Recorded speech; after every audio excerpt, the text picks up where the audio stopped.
Bonjour à tous, j'espère que vous allez bien aujourd'hui. On se retrouve pour une nouvelle vidéo sur un tarot qui est sorti il y a déjà un petit moment. Voilà, il est pas tout récent, mais j'avais envie de vous faire une vidéo dessus parce que je le trouve super et en plus il est hyper qualitatif. Alors, c'est le tarot aux ramures étranges de Rooksalis. Donc on a un coffret, vous voyez, qui est les écritures et les bords sont brillants. Et je trouve qu'on est dans un univers particulier, vraiment. Alors, voilà, c'est édité aux éditions Vega. Et on nous dit, alors, aventurez-vous dans cette forêt aux ramures noueuses, abritant les réponses à toutes vos interrogations. Non, c'est aux ramures houeuses, pardon, abritant les réponses à toutes vos interrogations. Des arbres aux cimes s'entremêlant, aux océans aussi profonds que luxuriants, parcourez ces chemins sinueux sous la lueur des étoiles et laissez-vous guider par les personnages mystérieux qui habitent tous ces paysages enchantés. Ils détiennent les enseignements ancestraux des arcanes du tarot. Inspiré du Rider-Waite, le tarot aux ramures étranges vous invite à un voyage initiatique, compté par les messages puissants que les lames vous murmurent. Grâce à son livre d'accompagnement de 176 pages, tout en couleurs, et ses 80 cartes oniriques et fabuleuses, ce tarot sera un véritable compagnon spirituel inspirant. Alors, je trouve que les illustrations, c'est quelque chose qui est qu'on n'a pas, enfin, il n'y a rien de comparable avec ça. Je trouve que celui-là, il est super pour l'automne, voilà. Il est sympa pour tous les temps, hein. De toute façon, moi je l'utilise aussi toute saison. On a un petit livret, alors, qui est tout en couleur, et super, vraiment super, regardez. On plonge dans l'univers de la forêt tout de suite. Alors, on a le sommaire avec les cartes, les figures. Donc, l'introduction. Donc, tu trouveras dans ce tarot des réponses à tes questions, mais aussi des forêts. Bah, ça, je l'ai déjà dit. Ils te guideront tout au long de tes aventures avec des conseils discrets comme un vent qui anime les feuilles d'un arbre. Détends-toi et laisse tes racines t'ancrer profondément pendant que ton cœur s'ouvre à l'amour de l'univers, que ta tête vise les astres et que ton feu intérieur monte toujours plus haut et plus joyeux que jamais. À ce moment-là, des branches pousseront dans tes cheveux et tu pénétreras dans l'étrange forêt aux ramures noueuses. Ah, c'est noueuse, hein, j'ai dit houeuse tout à l'heure, pas du tout. Noueuse qui abrite les réponses que tu cherches. Alors, pourquoi utiliser ce tarot? Un tarot. Pourquoi utiliser un tarot? Voilà. Évolution et réappropriation du tarot. Donc, on a une petite histoire sur le tarot. Alors là, par contre, elle nous dit, parce que les lames n'ont pas été renommées dans celui-là. Alors, elle nous dit, le tarot aux ramures étranges est fondé sur le système du Rider-Waite. Ainsi, celles et ceux qui connaissent ce dernier sauront facilement repérer les points communs. Mais quelques différences se sont glissées ici et là, notamment en ce qui concerne 4 cartes de la cour, les rois. Donc là, dans ce tarot-là, on n'a pas de roi. Ils sont remplacés par les déesses. Donc tu ne les trouveras pas dans ce tarot, car j'étais gênée à l'idée d'un roi supérieur à la reine. Leur place et leur signification sont reprises par les déesses de 4 suites. Donc c'est la seule chose qui change par rapport à un tarot classique, c'est que les rois sont remplacés par les déesses. Elle nous dit qu'elles incarnent parfaitement l'idée de l'autorité suprême portée normalement par les rois. Enfin, 2 lames supplémentaires, en dehors du système des arcanes mineures et majeures, viendront enrichir ta lecture. Donc on a 2 cartes, on a 80 cartes dans celui-là. On a une carte qui s'appelle en haut et l'autre en bas. On va la voir juste après. Donc comment tirer les cartes, raconter ton histoire. Voilà, les 4 éléments. Donc là, nous dit que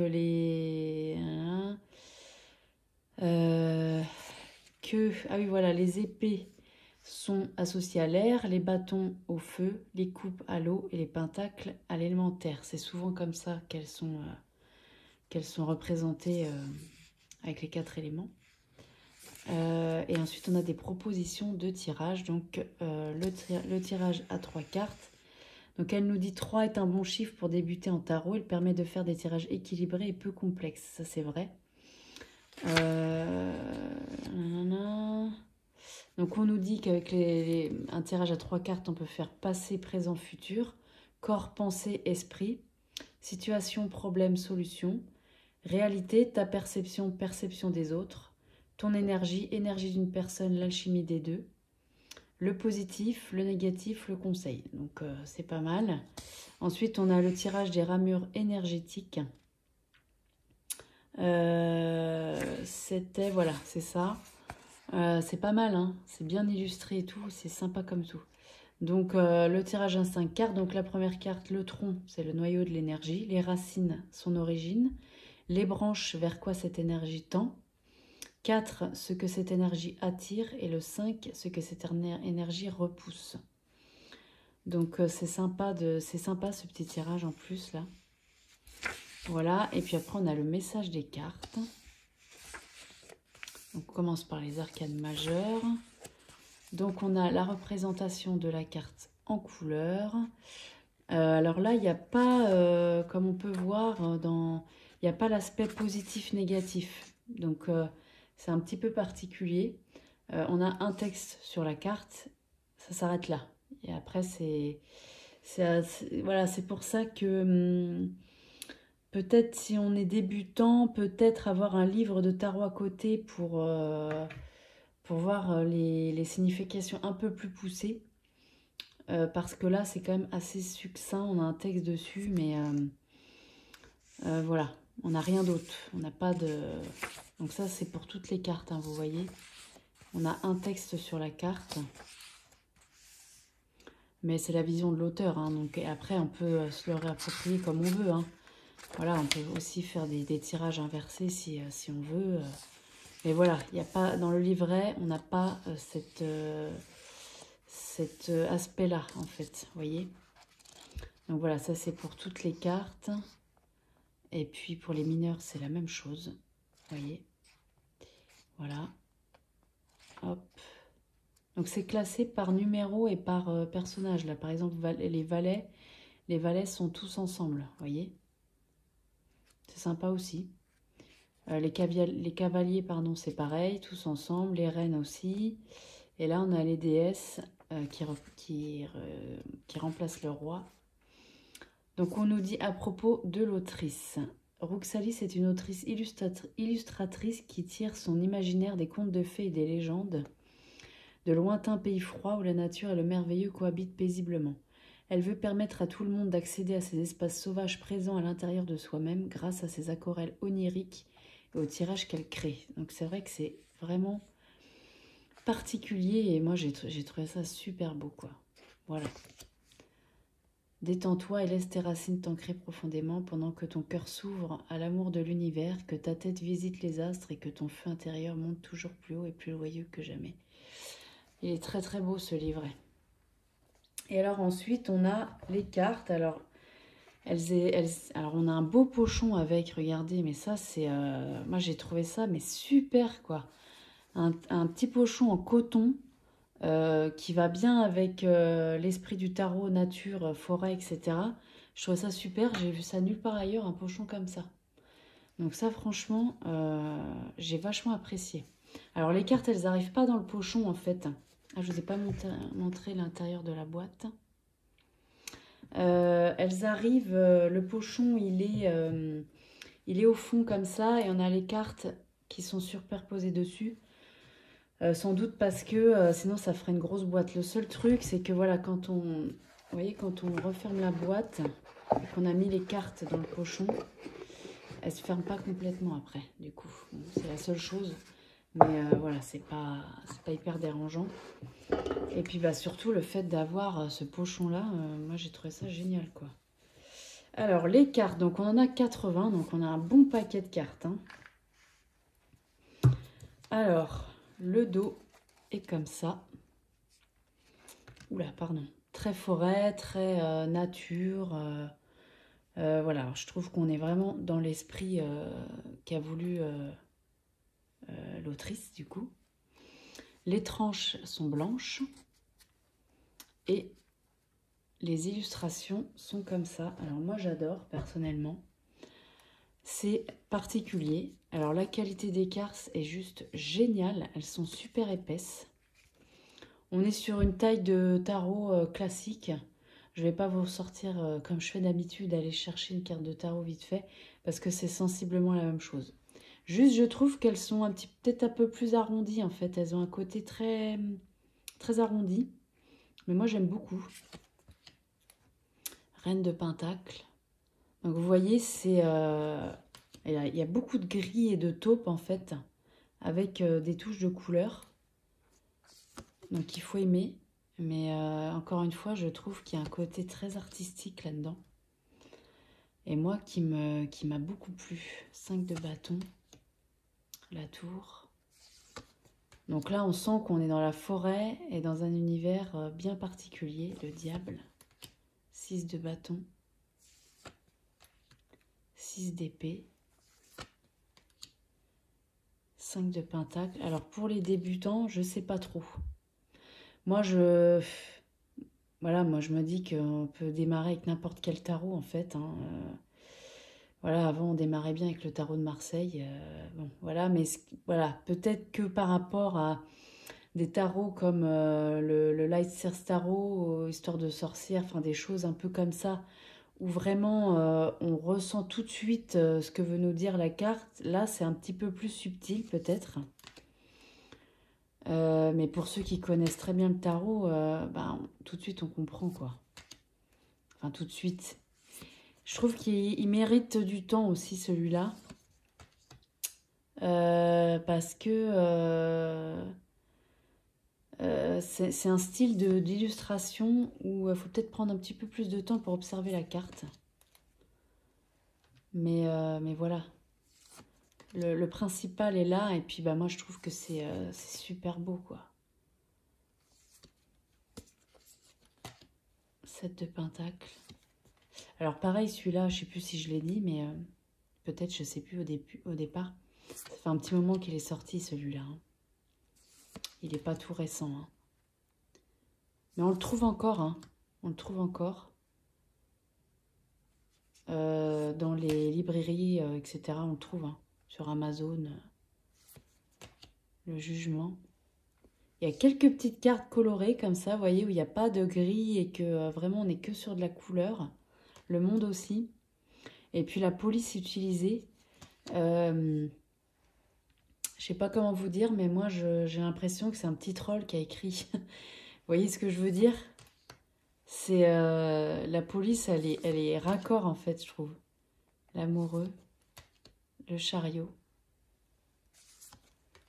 la force, l'ermite, la roue de fortune. Vous voyez, la roue de fortune, c'est pas vraiment le genre d'illustration qu'on voit, en tout cas de le style qu'on a l'habitude de voir. Souvent, on voit vraiment la roue et là, il n'y en a pas, c'est plus voilà, un puits de lumière, la justice, l'impératrice. C'est très beau, hein. Franchement, moi, je le trouve très, très beau. Le hiérophante. 9 de coupe. 9 de pentacle. 10 d'épée. Bah là, je me verrais bien, je sais pas, en forêt pour se tirer une carte. Je trouve que c'est l'endroit parfait, quoi. Ou dans la nature, ou ouais. Même chez soi, hein. Mais je sais pas, il a vraiment un esprit as de bâton. C'est beau, ça, hein, le chaudron, là. As de coupe. Je le trouve vraiment super beau. 4 d'épée. Celle-là aussi, elle est belle, malgré qu'elle soit sombre. 4 de bâton. 4 de coupe. 4 de pentacle. 2 de bâton. 2 de coupe. Alors, on reconnaît bien c'est vrai, hein, on reconnaît l'esprit du rider dedans. Même si c'est repris d'une façon. Là, le 3 d'épée, souvent, on a un cœur planté de 3 épées. Là, c'est le tronc d'un arbre. Bon voilà, c'est parce que là on est dans un esprit nature. 3 de coupe, c'est pareil, hein, souvent c'est ça, il y a 3 personnages qui célèbrent quelque chose et c'est souvent comme ça. C'est quand même compréhensible. 9 d'épée. 9 de bâton. Cavalier d'épée. Puis les cartes, alors la seule chose c'est que je trouve qu'elles glissent pas très bien du coup.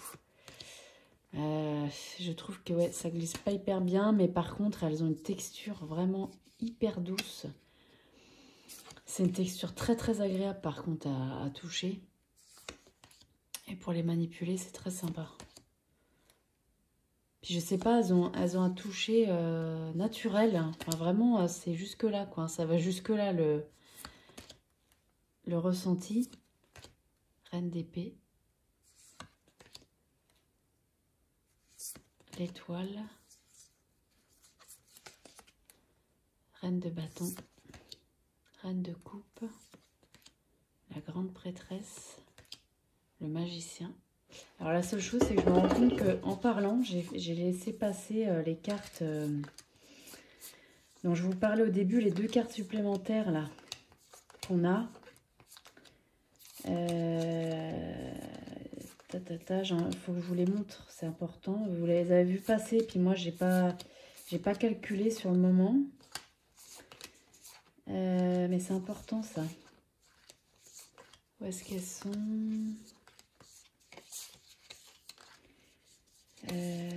Ah oui, là on a en haut. Donc c'est une des 2 cartes supplémentaires. Voilà. Et l'autre. L'autre.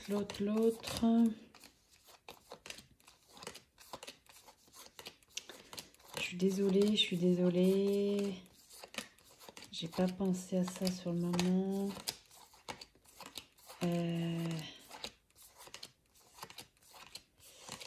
On va retrouver en bas, voilà.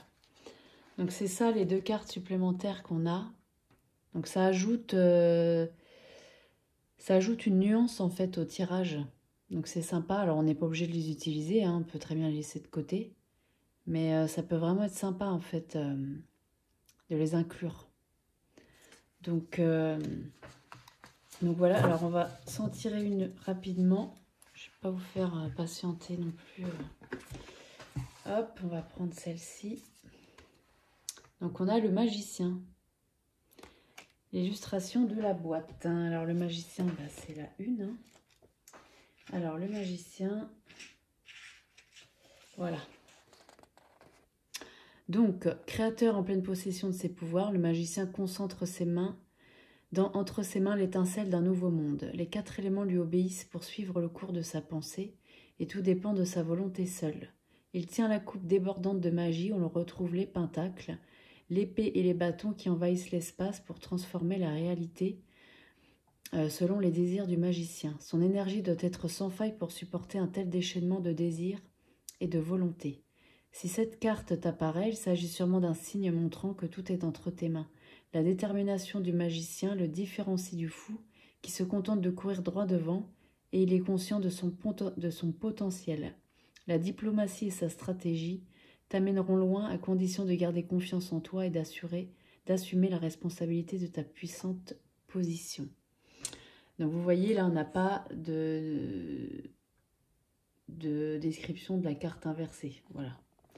C'est pour ça que je voulais quand même vous lire le texte d'une carte parce que c'est quand même important de le savoir. Mais bon, voilà, je trouve qu'il est quand même très beau ce bouquin. Et ouais, on a peut-être une autre approche aussi, quoi. On a une autre approche. Ça peut être sympa. Donc voilà, bon bah écoutez, je vous souhaite une bonne journée, une bonne soirée, selon le moment où vous regarderez cette vidéo. Et je vous dis à très bientôt. Merci beaucoup.